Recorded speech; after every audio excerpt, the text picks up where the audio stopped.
ahead, slowing down and making more time. I gotta keep it rolling. Those windshield. Welcome, everybody, to the Rideshare Rodeo Podcast, episode number 200 or 378, I believe. And welcome to beautiful Durango, Colorado. I am outside. Yesterday, I did a piece with Mike Harubi, and it was very sunny. And you guys are catching it on a more cloudy day, although it's not as hot. So hopefully, I will make it through this whole thing. I did feel a drop of rain or two. Hopefully, that won't interfere. So we're going to have a couple subjects this week. Also, I want to talk about the piece that Mike and I have been doing. We're coming near its finale here. If you guys have been following it, we do broadcast simultaneously onto Rideshare Rodeo social channels and as well as to the Be My Own Boss YouTube channel. Now, in the beginning, it was staying on both. On the Rideshare Rodeo side, when we're live, you can come in and join the live chat. But if you're catching it on the replay, you're going to need to go to the Be My Own Boss podcast channel on YouTube. The link is always in the show notes, and you can find in my community post, you can find links to it too, because as soon as I take it and make it members only on the rodeo channel, I make a post saying watch it here, because we're trying to build out that channel. So subscribe, like, give it a listen. We are on part 5 of Mike's Boston Massacre piece that he chose. It's a 6-part thing we're doing, and we just did part 5 yesterday. So the last part will be next Monday. And let me just explain what we've gone through so far. So Boston Massacre 2024, it relates to gig workers, independent contractors, self-employed, freelancers, all of the above. But this directly came into Mike's head because of the new Uber, Lyft, $32.50 minimum wage in the Boston and Massachusetts area. There's a lot of downsides to this. It's not as pretty as it appears on first glance. I will tell you the names of the pieces that we've done already in case you've missed some. Go back and make sure you catch up before next week, the conclusion. So the first part was called crushing independent work. Sorry guys, I'm outside. I'm out of my environment. And it's the Attorney General's settlement that she made to get all the proposals off the ballot in Massachusetts. Part 2 was the murder weapon, how ABC labor law works.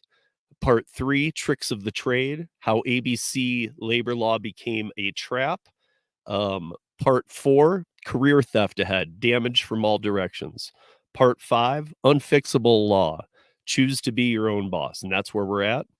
And next week is the conclusion with a little help from my friends and the solution or solutions.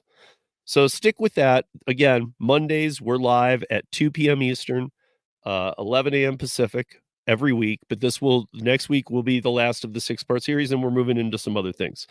Now, on to the podcast here a little bit. Before we jump in, I am still telling all of you to make sure to check out Voom Insurance, okay? The link is in the show notes. You can find it on audio podcast, on any of the socials you're watching it on YouTube, on anything where you're watching this. In the description, you will find the affiliate link. Just click it and get a quote. It's free, and they don't sell your data. They don't share it because they are an insurance company trying to do the best for you. And they're not trying to let others have your information. So we all know that most places do sell your data. They actually in writing tell you they don't. So here we go. They've been around for a long time. They're in 15 states. If you guys remember Buckle, I think they got to 6 or 7 states. Stable, we've had the CEOs from both of those companies on. They're both no longer around.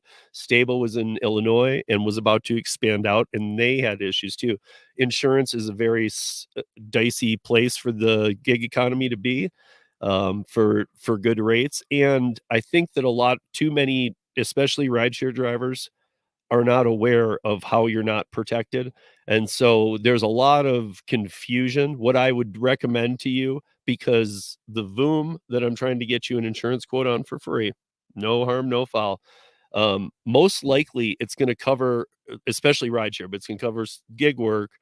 but it's also going to cover all the time you spend in the vehicle. And I don't care who your insurance carrier is, most likely they're going to be able to beat your price.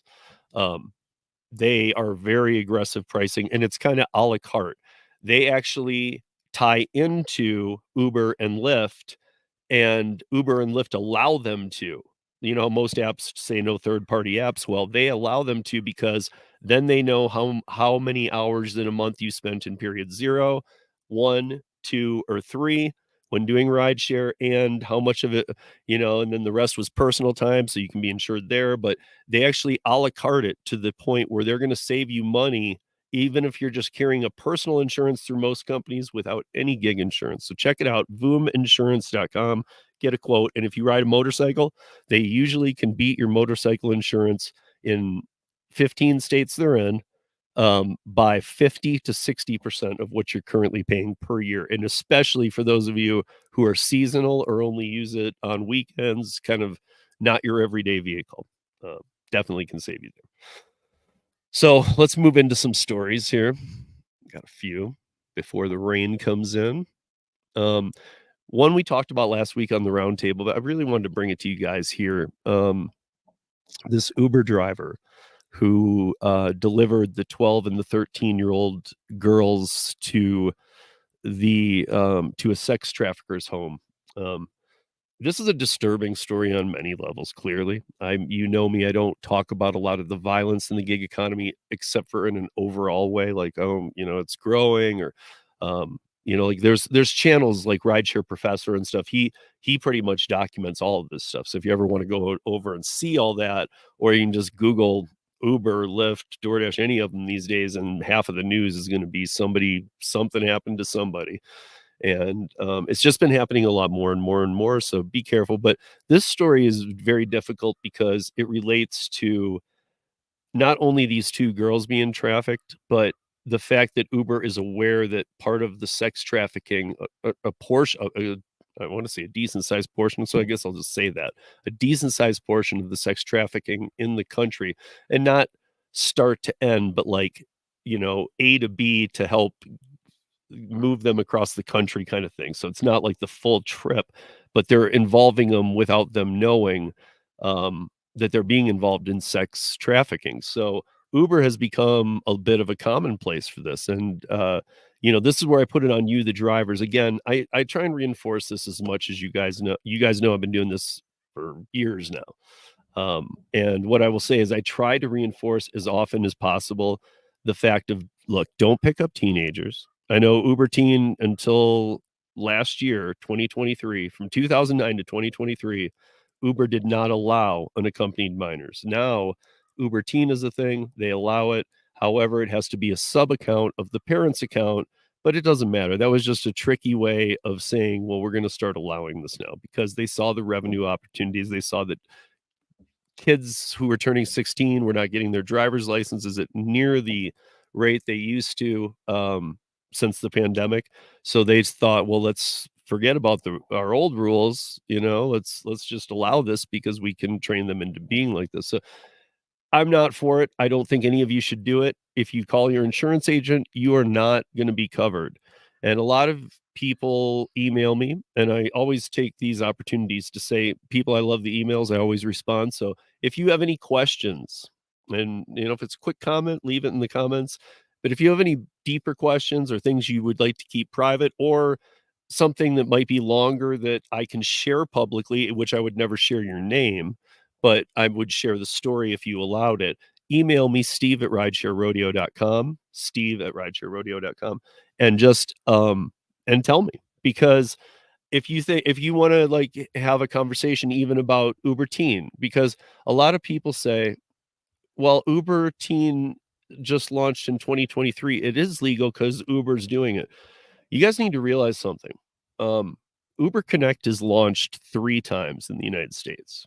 And if you're not familiar, the reason that it stops every time is because it has problems with drug trafficking and things like this. Of course it does. You're an unbonded driver using your car to deliver a package from a person, not a business. It could be a business, but it could be a person too, to another person. So it's not even B2B. It's more like consumer to consumer, and you don't know these people. Uber Teen, I'm going to throw into there too. Yeah, yes, Uber is a simple dispatch system. That's all it is. I know it's Uber Technologies, but take technologies out of it because they don't have any. So here's the thing. Uber will put out things that, of course, they run by their lawyers, their compliance team, things like that. Can we offer this? Now that does not. Now I know that with rideshare, they've got you during periods 1, 2, and 3, and they work with your insurance. But a lot of that comes down to the first thing they do is try and prove what, can they get out of it. If they can, they do. If you did something wrong, but Uber Teen or Uber Connect, it's a different game because I understand why many drivers get tricked. I really do. Because if they put it on the app, it feels legal, right? Like, okay, this offer's coming through to pick up these teenagers.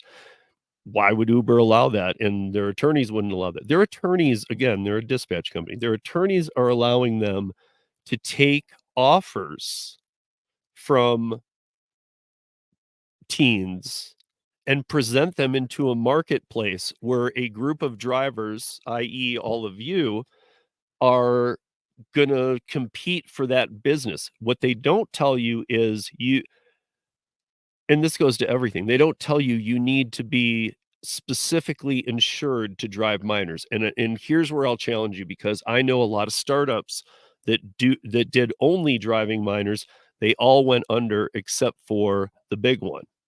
That one is still around, but that's a W-2. That hop skip drive, that's a W-2 job. So that's a deeper background check. That's more of and even their insurance is through the roof. But I've talked to enough insurance agents when I'm dealing with this kind of stuff, trying to get my information together. I know for a fact everyone I've talked to, not most, every single one has said we would never insure a driver to transport a minor um, without, like, if you're not related to the minor, or somehow there's some family blood in there, you can't pick up anybody under 18 years old and be driving them without a specific insurance. And it's not even how expensive it is. The insurance companies don't offer that insurance. They won't give you driver X in whatever city. They won't give you a bond to be able to do that, a commercial rating to be able to do that. So you're not okay to do that. You're not okay to do Connect. You are if nothing happens, and that's how most people roll the dice. Well, I'm just going to do it because nothing will happen. Everything's fine. Uber Teen, you never know. I mean, and here's the thing. If something happens on Uber Teen, your insurance is going to walk away. Uber's not going to have you covered, because even though you're going to claim, well, you gave me the offer, they're going to say, we did. You're an independent contractor. And as an independent contractor, it is your right, or it's on you to know what insurance you need. So Uber plays both sides of that card. They like to play the independent contractor card, which we like to have, but then they also like to try and make it feel as employee as possible without crossing that line. So they will claim, well, yeah, you're an independent contractor. You have the right insurance to drive a minor, right? And then that's where you get into the trouble, because you have to call your insurance. They say no. And if your insurance says no, Uber doesn't have you back either, even though they gave you the ride. So the best thing to do, because they could have not done this too, but this is how you know something's a little sketchy. If you guys remember when Uber Pet came out for you rideshare drivers, you can just go in and toggle it off so you don't see any of those offers. You can do the same thing with Uber Teen. And it does come when you do an update and it comes to your market, it does come default on. So you'll see one. As soon as you see that first one, go into your settings and toggle off Uber Teen. It's not worth the extra dollar or two. Don't do it. And I was going to tell you this story, but I'm not going to read it like I did last week. I'm just going to tell you in a nutshell. So a 13-year-old girl on Facebook got in touch with a man. This is she lived in South Carolina, and an hour away in North Carolina, just across the border, the man lived. They were in touch through Facebook Messenger, and for about 8-9 months. And then he arranged for the 13-year-old and the 12-year-old girl to come up to see him. some of the details are left out at this point as the minors and their parents' attorneys are not giving out their information. So the only information we have are the facts that are out there. But what in essence happened is they made this arrangement. They went to a park near their house, and Uber came, picked up the 12 and the 13-year-old, and drove them an hour from South Carolina into North Carolina. So they crossed state lines. This is where I point this out. If you're a driver and you pull up to a 12 and a 13-year-old, I don't even care if they have the Uber Teen account or what. Don't pick them up.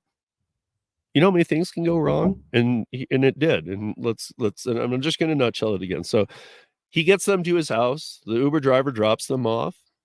They go inside, and the man, first of all, he had them smoke marijuana cigarettes, is how the article described it. I don't know what part of that was what. But then they went inside, and he told the 13-year-old he had been in touch with that he wanted to have sex with her in the bedroom. She said no. She was starting to feel very freaked out as they got there anyway. She said no. And then he told the 12-year-old that she had to, and she was afraid that because of his weapon and other things, there was weapons in the house or whatever. She was afraid. Raindrop. You have to be careful, guys. See what we can get done. Another one. Hopefully it'll stay mild. But she was afraid that they were going to hurt her. So she said, okay, or she went with it. He raped her violently. He called another Uber when he was done. He had the other Uber take them back to the park that they were picked up, which was not far from their house.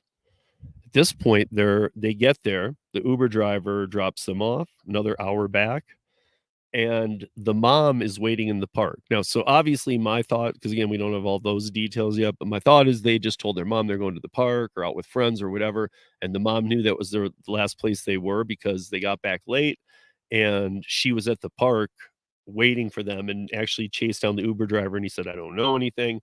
And the next day on Facebook, the guy who brought them up to his house sent the 13-year-old girl the video of him raping her 12-year-old friend. He is now in prison. Of course, people this sick probably don't even deserve prison time, but hopefully prison will take care of itself in that manner.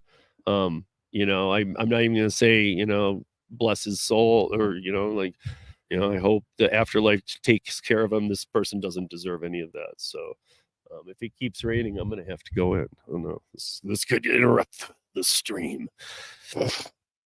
Or it could cut it short this week because I'm outside. I really don't have a place to go inside. So this is what I got. Let's see what else. But so, yeah, that's going on. I don't want to go into more detail. If you want more detail, go check it out. You can find it on the round table from last week. Man, it's starting to rain. Oh, that doesn't look like that. I'll keep rolling for a little bit. Might be a short episode this week, guys. We're still trying to figure out what DoorDash is going to do and the other companies about the new delivery fees in Seattle. They're trying to add $1.99 to anything that's going outside of a certain mile radius, which would, guys, I'm getting rained on. If you could see, all right. Maybe it's passing. Anyway, I'm going to try and get done what I can. Let's see if we can at least get a little bit out of this. But so the city council has already, they've already said it's misguided. Tens of millions of dollars have been lost this year to date compared to DoorDash, Uber Eats, Grubhub the years before in the Seattle area. So it's hurting the businesses as well. And once it hurts, they don't care as much about the drivers. We understand this. The pay up legislation is not a big win. They know it, and the businesses now are suffering, the restaurants. And so customers are paying more, restaurants are paying more, and drivers are making less. It's a lose, lose, lose, lose, and it's actually affecting everything up there. So,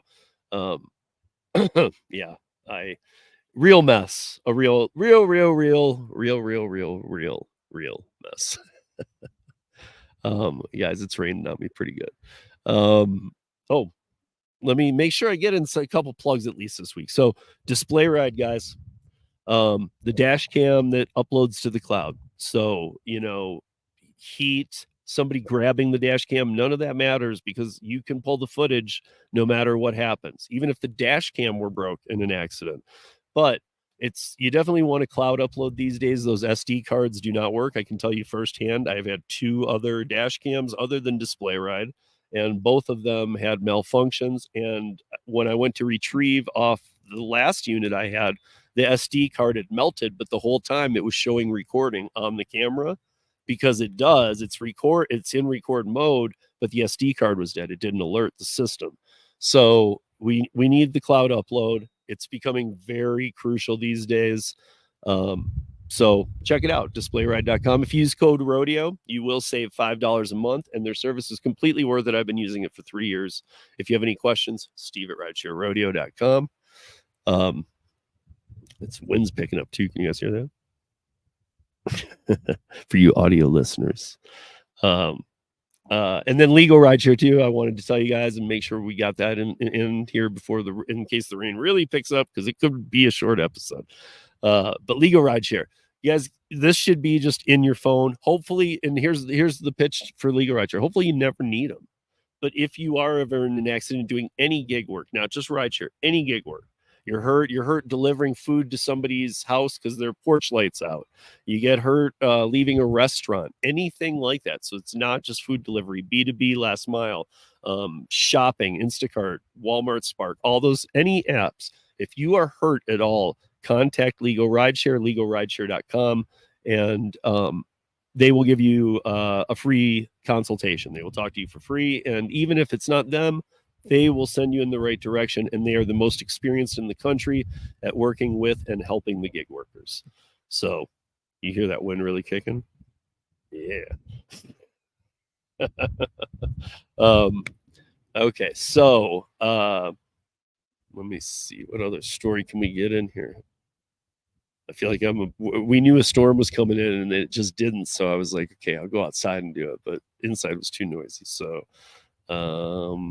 let's at least get to one more story. This week will be short. I do have other things coming up this week. We do have Last Mile, which will drop on audio as well tomorrow. I will be doing it live from my car as I'm driving back to Denver, as I'm currently in Durango. I came down here on a curry, but I will be driving back tomorrow, and I will do it at the regular time. You guys will see me. It'll be a live one, and it'll be kind of a Q&A since I'm driving. So you guys bring your questions in. Let's talk about earning potentials and things like that. So what can I do? Okay, let's do this one. So let's talk about the states which have implemented minimum wage rules so far and what's going on with this stuff in nutshells, because I put a little notes together. This will probably be what takes us to the end. So real quickly too, watch out, because you guys are looking for better earnings potentials. If you are not on delivered yet, I'm barely going to make it through this. It's really starting to rain. If you are not on delivered yet, please get on delivered. We will have more about this in the coming weeks. Delivered is a catering thing. Is a catering app, but you can't probably make whole days out of it. But when you do get one, they are very well paid. Okay, guys, I'm about to get rained out. I'm gonna have to unplug.